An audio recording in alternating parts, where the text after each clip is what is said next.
You understand? I don't tolerate disrespect. I come from a fucking boarding school. I was living with 100 guys. Most of them were older than me. So I had to fight every day to survive. You think I'm gonna I come don't here? tolerate disrespect. That's what he said. I don't tolerate disrespect. You think I'm gonna come here and white boy gonna tell me whoever, bro? No, it's not been this or that, but like what I've been through before. Mm. Imagine like you're 11 and you live in a campus with older guys. Mm. Imagine the situation. So you have to be like awoke and this. That makes you even grow up even faster. Yeah, you grow up Gotta learn faster. how to think. You gotta learn how to fight. You gotta learn how to get your own food. And you go to school and these guys start insulting you from zero. They want to make you feel less. Like, oh, you are African. You look like a monkey. Oh, your lips. And now your lips are big like a monkey. Bro, yeah, if I look at a picture of a monkey, monkeys don't have big lips. They just were trying to insult you, break your spirit. Yeah. It's what I fought them back. They changed my section of 1 year. They changed class. They changed my class. They moved me to a different section because they said I was violent. I'm not violent. I protect my rights. Like you Violent? I'm not violent. telling your kids to come and insult me for free. And some people actually like put their hands on me. I got punched once. Yeah. Oh. Yeah, no, I say fight for yourself. Fight for yourself. And I don't go to the teacher to tell them, look, this guy punched me. I went to him. I violated him. You violated him. You violated him. At school, outside, I violated him. He was crying. Because he punched me, I was like, okay, I'll wait for you outside. Just to go. And that guy became my best friend. I used to beat up people too. And I don't promote violence, but I think you need to tell them, make them understand like you can't just come to me and punch me and think I'm going to react because I think I'm nothing, bro. Like you come to me by your own decision. No, I don't accept that, so I fight back. But we became best friends till today. And how did that friendship kind of like grow? Because like from conflict to collaboration to being best friends, that's a beautiful transition. Yeah. How did you transition? Actually, with these guys, we were going to school together and everything, and this was middle school, and all this happened, and then we made peace. He invited me to his house, so we started studying together in the afternoon. I met his parents, good parents. They were dentists, doctors, good family, and we kind of connect. We start playing football together. We played in the same team until today. Like he's really happy, and he loved. I introduced him to African music. He loved Lucky Dube. Oh yeah, I love Lucky Dube, and I introduced him like to reggae music, right. And he had like tattoos on his skin, like everybody should be the same. It's like I converted the brother. That's the thing with education, my love, is that you have to set your boundaries. Yeah. You're not fucking crossing these boundaries. You cross these boundaries, I'll punch you out. Right, and they know. They will respect you. And then after that, you educate them. Because if you don't educate them, they are left with that wound of, he punched me out. But because you actually went to his house when you reached out and you started pouring your seeds of love into him. We were all together all the time. Yeah. And now he's married with a Eritrean girl. Yeah, they had a kid last year before I left for Thailand. Just 2 months before I left, they had their first baby.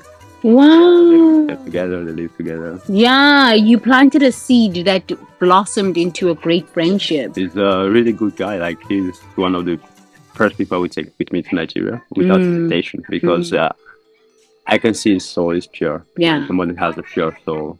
He just didn't know. He don't know ignorance. That's why I say ignorance. And okay, so I want to talk about this boundary thing, especially for women, right? So women, I find, get taken a lot. They fall into these crazy relationships because women don't believe that fighting for your right, fighting for your boundaries in your space is kind, and especially in Africa, it's godly and stuff like this. They'll shame you if you fight. Okay, there's intelligent fighting where you're like, this is my boundary. If you damn cross this boundary, now we got a real problem. Yeah. Like I'm Zulu gangster on you. Why do we not know that boundaries are an important aspect of life as African people? Because there's no such thing in Africa as boundaries. Boundaries, like personal boundaries, you mean? Having you need your personal boundaries. You can't just give access to you. It's like telling everybody to come and exploit you. If you give too much access, you don't place boundaries on yourself. People will think they have access, they can tell you whatever whatsoever they want. Like you need to having boundaries doesn't mean you can cross this place or this like that. Understand each other. Tell him, I tolerate till this point. If you know you're gonna cross this, just go away. Okay, it's not being violent, but it's like telling me this is who I am. If you accept me for who I am, we are fine together. As I accept it for you, you are. But if you want to make like your own story behind it, no, it's not gonna work. It's just gonna be conflict between each other. And talking about, if you can give me more example about African lady. Okay, yeah. So you went to Italy as a man who knows himself. Yeah. Who's self-identified as an African. Yes. You know, you have an experience of racism in Italy. You punch the guy out, and then you become friends. Yeah. Right? This is boy masculine. Yeah. That's how y'all people play. Yeah. As a girl, if I went and punched somebody out like that, it's like, what? Yeah, that we kind of etiquette you as a violent person. A psychopath. But I used to punch people out. And you should do it anyway. I don't mind. Like, we are kids. Like we depend. We follow our instinct. You know, we don't have to like be paid. You have to follow your instinct as a kid, and it's for your own protection. It's as well. Like instead of like, you can't always cope. You can't be saying yes all the time. You know, you can't say, "Oh, I don't see. Okay, it's okay. Today it's okay." If you keep doing it, you won't react anymore. You know, you get used to what you do every day. Oh, you build the habit of victim consciousness. Yes. And the habit of being weak. And what victims do, they shout, they cry. No, don't do that. Don't show weakness. Sometimes the best thing to do is don't show weakness. Even though they try to offend you, just smile. That's a sign of knowledge. Just smile, and that will like make them feel even worse. I think we should have my brother speak more on these things and teach women these things. Right? For me, my dad taught me boundaries. He's like, when this happens, you just cut them out and you just go violent. But anyway, I'm a Zulu woman, so whatever. But like... And one thing, can I add one thing? Please. I don't promote violence. This was me at 11 years old. I'm 32 years old now. If I want to be violent, I go to train martial arts. Right. That's the best time to express yourself. That's what I do. Or go to the gym, healthier for your brain. And what I do now is like I just talk to you. Like if you want to make me feel, I just show you how intelligent I am, and you just keep quiet. That's why I say train your brain, not train your body as well, but train your brain most. More you know, less people can mess with you. So true. It's true. Like more you know, when they understand that you know, they won't say anything anymore. They'll just like, oh, nice out. They just run away. Run away because they know like, oh, this knowledge is power. I always say knowledge is more powerful than gun. Like if you know, and people respect smart people, it's crazy. If you're smart and they think you're very tranquil, easy, dominate, like if you don't have anxiety, just like easy, you're confident. Oh, no one can touch you. I think you need to teach more women this stuff. You need to teach more women this stuff because so many young women are growing up without fathers. Yes. So many young women are growing up without fathers. Thank God I had a strict father who was like, I won't put up with no bullshit. Because when you don't grow up with strong masculine energy in your life, you will make decisions and marry people and date people that will destroy your life. Based on emotions, actually. And follow too much emotions as well. Emotions. I can have my emotions because I have handsome brothers. Yes. And then they'll tell me to cut it out and build muscle so that I can eat whatever I want. For the female, I would recommend.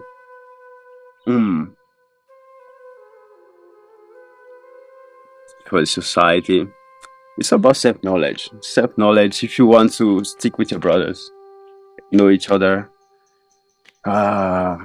Also. No, like as a man, you need to tell me, yo, girl, this is how you build self-esteem so that you can have the confidence to say no when things do not work. But I don't even think people know how to tap into their intuition.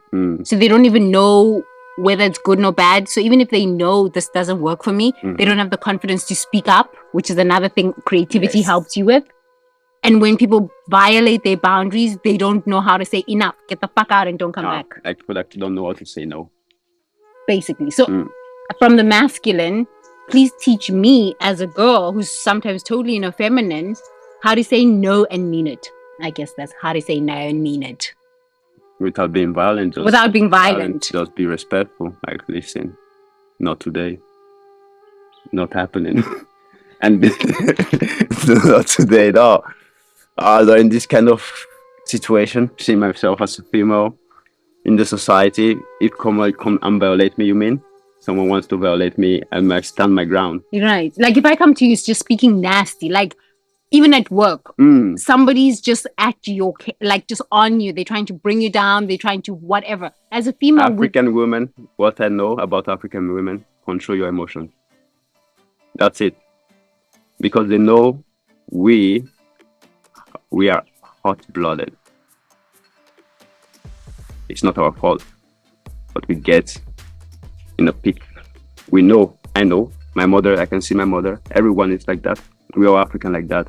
We do like that with our kids as well. Control, you have to learn from them, cold-blooded. And it's not meant that it helps you make better decisions. Mm-hmm. So you use knowledge rather than power. Because then if you use too much emotion, you can throw yourself from being the attacker rather than the victim. Mm. This is how they play their game. Yeah. They try to be cold.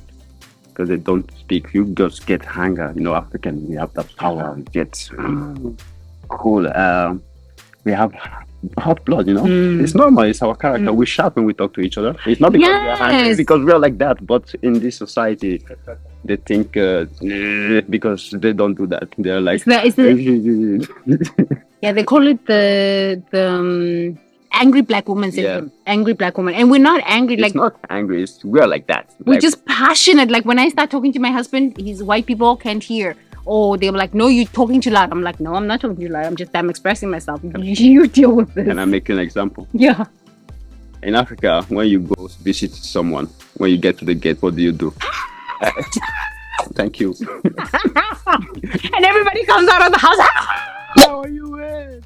Because we are like that. We are not ashamed or scared of to speak or express our emotion. This is the thing that also brings us down.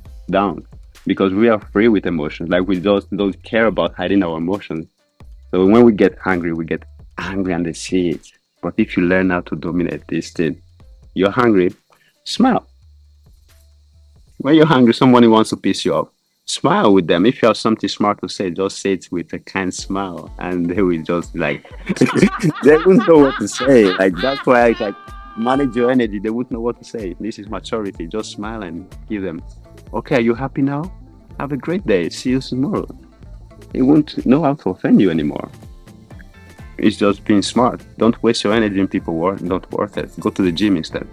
Need your energy there. Go to dancing class. Go to dancing class. It's like manage your emotions. This is what we lack from.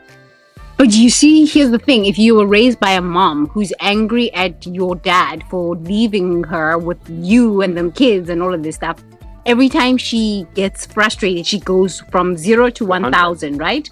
And you're growing up seeing this and you think this is the normal way to respond to life. Mm-hmm. And if there's no man in the house who's like, no, control this, work on this. Yeah. You don't even have a clue why at 25 you're behaving like a crazy person. You have no clue because that's all you've seen. Yeah. A mother who just gets wild. From 0 to 100. And it's so difficult to train yourself out of that stuff when you're that 30, 40. Oh, wow, it's too late now. From my experience, what I can say, I had good friends, good family friends. Luckily, I really good family friends from mixed families as well. So I had problems back home. I wasn't really like welcome in my home when I moved to Italy because I didn't have this knowledge bondage between me and my mother because she left me when I was 1 year old, I think, because I never like had this connection with her.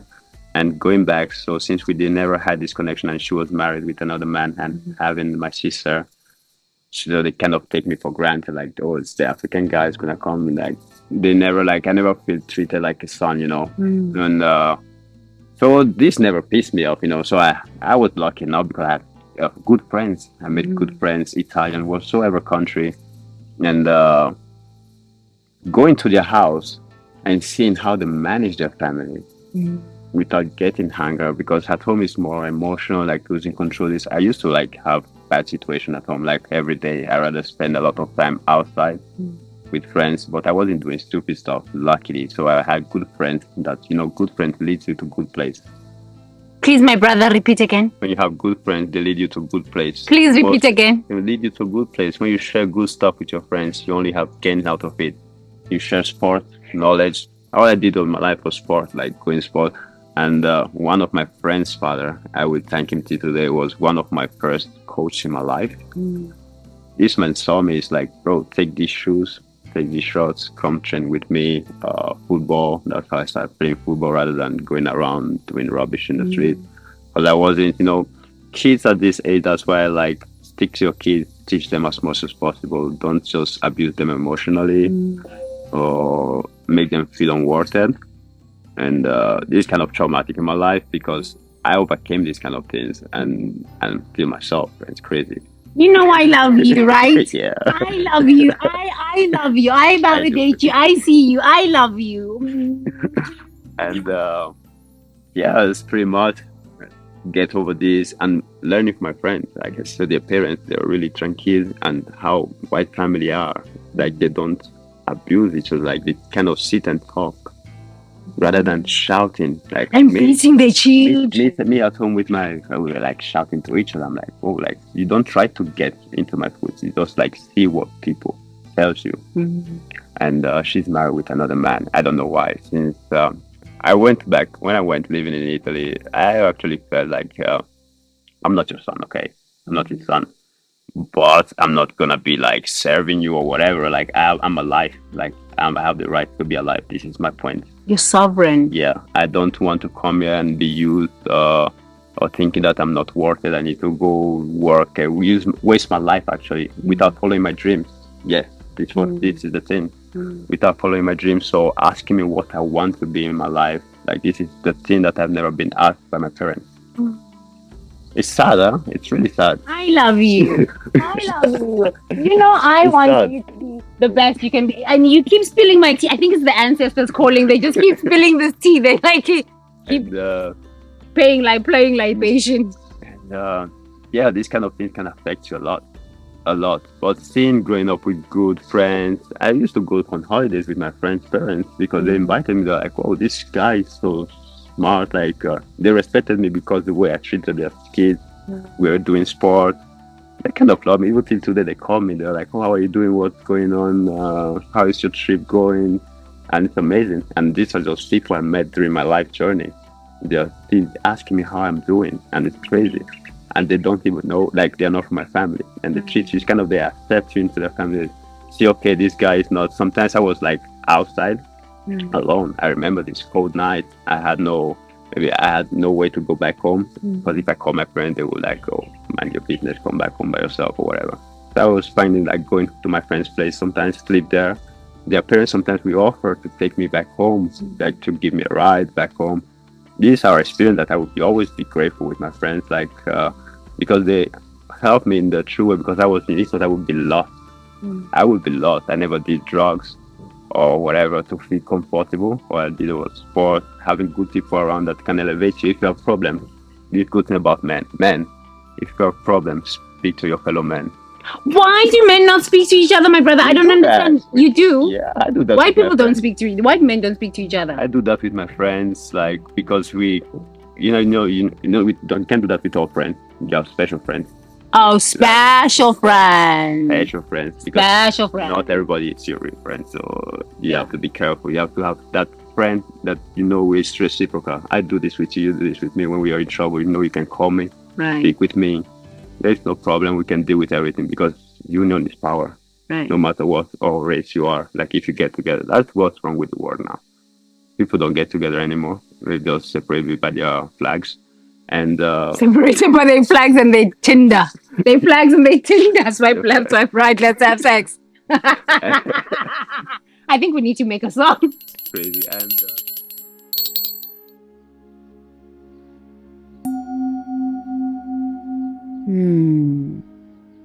that was some heavy sharing, right? That was some heavy sharing. That was some seriously heavy sharing. this experience has triggered you in some way, please know that your feelings are valid. Your feelings are valid. Your feelings are communicating a wound that has not been recognized, a wound that has been suppressed, ignored, repressed. And the reason we have these open conversations, these honest conversations about our healing journey that we are all still walking on, is so that we can shine the light on the wounds that are hidden in your unconscious mind, your electromagnetic field, the imprints that are printed onto your body temple. Every story is valid. Your parents' stories of why they did what they did, of how they loved you or how they didn't love you, is valid. Your story and your experience is valid too. Your story is valid. Your life experiences are valid. Do not allow anybody to gaslight you into their version of a story that does not empower everyone involved in the story. Your story is valid. Tell your story. Most human beings just need a compassionate witness to just go, I see you. I hear you. I hear you. I witness the journey, the heroic human adventure that you have walked for us to be sitting here right now. That's what most human beings ultimately need. We need this from each other. This is the nature of life, human connection. If you don't have these sorts of mentorships, you feel isolated and you feel like life is daunting and dark and awful.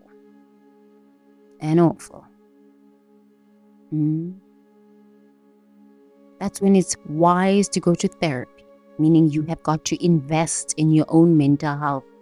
It is wise to hire a personal trainer so that they can help you manage the anger and the rages inside of your body temple so that your mental health becomes more stable. It's important to invest in your own healing, just as you would invest in alcohol, invest in a new handbag, invest in a new house and a new car and a PhD and a master's degree. Investing in the ability to think your way out of pain and problems, well, that's an investment that pays for itself lifetime after lifetime. Here's the thing.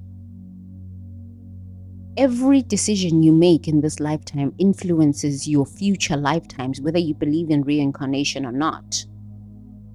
Every decision you make in this lifetime influences whether you are going to die and go to hell or die and go to heaven. So maybe it's best to work on your mental health, right? So that you end up in this heaven that you want to go to. Heaven is here on earth. Heaven is within you. When you can recognize that heaven is within you, and if you die happy, you're going to a higher happiness and a higher heaven. I'm sorry, you would invest all your money into mental health. Just saying. Just saying. Just saying. The more I've invested into my own mental health by hiring coaches, by going to acupuncturists, doctors, therapists, I spend most of my money on peak performance trainings, experts that work with me privately, one-on-one. I pay.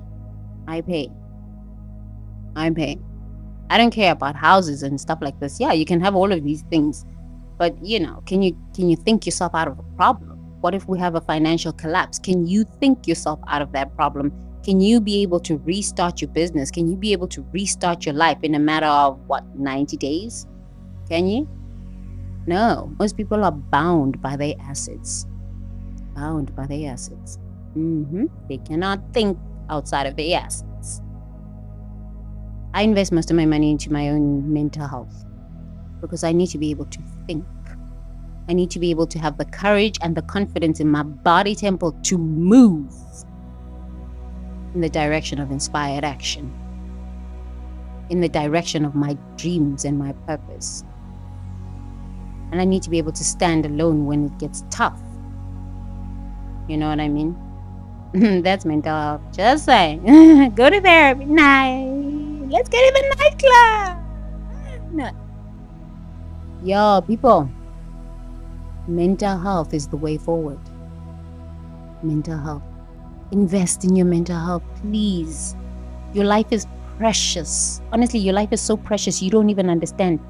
If you started investing just by buying a book every month, or if you don't read that fast, by watching YouTube videos about your own mental health, and buying a book, taking a course, signing up for therapy, who could you be just 18 months from now? I'm like, just a year from now, who could you be? What could your life become? What if you gave yourself permission? What if you gave yourself permission to hire someone who can help you? We hire people for our taxes. We hire people to build our houses. We hire people to fix our cars. We hire people for everything. But when it comes to your mental health, people run around to their friends. Let me tell you, friend. Let's go to happy hour, friend. Friend, let's go to happy hour. I can tell you about my troubles, my problems. No. I don't want to hear your problems and I don't want to hear about your troubles. I don't care. Go to therapy. This is what we all should start saying to each other, because so many of us are not licensed therapists to be helping each other with our mental health problems, and we're giving each other bad ideas and bad advice. Yeah, girl, marry that guy. Marry him, girl. I mean, then you'll be a part of the circle. Now you married that guy and that relationship is a living nightmare and you have children, you can't get out. Now, was the friend's advice good advice or bad advice? Who knows? Maybe a therapist could have helped you understand these sorts of things and recognize, oh my God, this is daddy wounds. Oh my God, no, this is not the right guy, daddy wounds. No, you had to figure that out 10 years into the relationship. I'm sorry. Not sorry. We have to have these conversations. We are adults. Same with the men. These men are in hell. Married a woman trying to fix mother never loved me wounds. The woman turned out to be a nightmare worse than the mother. Whoa! Now you got children, you gotta pay alimony. The hell people are living. Mother never loved me wounds. Daddy never loved me wounds. Let's heal these wounds. Everybody's got them. Everybody's got them. So heal. Work on your wounds. Go to the gym. Go to yoga, dancing, creativity, reading books. And invest in your own mental health. Don't believe these people that need to go to therapy. These are those same people making bad decisions. Really bad choices. Hire a personal trainer. Hire a mindset coach. This is the level of responsibility we should have for ourselves as visionaries and for the people that we are surrounded by. If somebody doesn't want to go to therapy, that means that they actually do not want to look at themselves. They really actually don't care to change. Sorry, not sorry. I have to tell you these truths. They don't really care to change. They just want to tell you their sad stories. Somebody doesn't want to pay to go and work their body out. And, I'm not saying you need to pay a personal trainer, but go to the gym or go to a class. Start on YouTube with videos. If somebody's not even willing to do this, I'm sorry, but they're not capable of change in this lifetime. So you have got to set boundaries. This does not work for me. Goodbye and God bless. Bless them as you let them go. Okay? Bless them.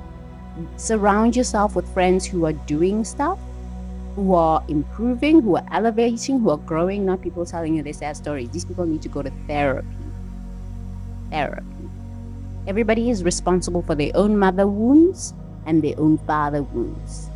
And the decisions that you make from these wounds, well, you need to take responsibility for every single one of them if you are a true visionary, because your life depends on it. So many young people are growing up without mothers and fathers. What are they going to say about you when you're 40 and you're like, my mother, you're 40 years old, 50, 60, 70, 80 years old, still talking about your mother wounds? What about the 14-year-olds? What about the 20-year-olds? What then? We all need to grow up. We all need to take responsibility. We all need to understand that we wrote the story. And this is our lifetime to shine as visionaries. So get on board with that, okay, visionary? Get on board with that. Please make sure that you subscribe and like this video. We have another video coming for you. It's going to be just as salacious. Continue watching. Bye for now.